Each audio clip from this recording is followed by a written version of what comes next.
Homeostasis is the process where our bodies maintain a stable internal environment so that we have a balance in our body that's important for healthy cellular function.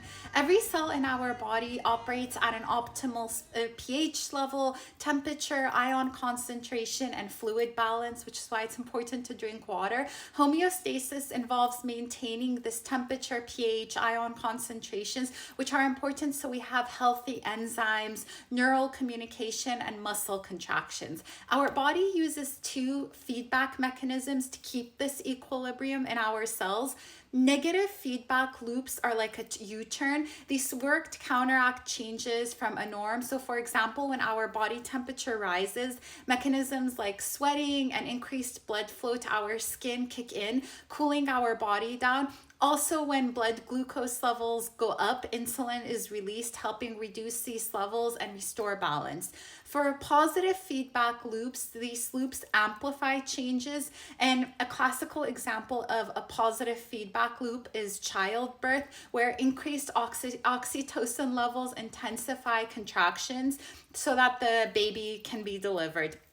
Key examples of homeostasis in our body include blood glucose, sugar regulation, and body temperature control. So again, after a meal, insulin helps lower raised blood glucose levels to maintain a steady energy supply. Regarding temperature, our bodies work to maintain around 37 degrees Celsius, which is important for optimal metabolic and enzyme activity. Cold environments trigger heat generating responses like shivering. Heat exposure leads to cooling mechanisms like sweating. Homeostasis also tries to maintain the acid-base balance in our blood, which is so important for preserving a stable pH. This involves respiratory adjustments to control CO2 levels and renal regulation of bicarbonate and hydrogen ions.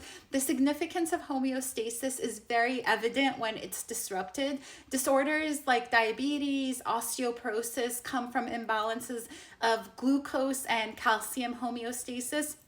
This shows how important it is to maintain homeostasis and equilibrium. In pathophysiology, imbalances are studied and their consequences are explored so that we can see what happens when this balance is disrupted. Understanding these processes is so important to developing targeted interventions, which can range from treatments for diabetes and things for osteoporosis. And next time we'll talk about cellular adaptation and how cells respond to these imbalances.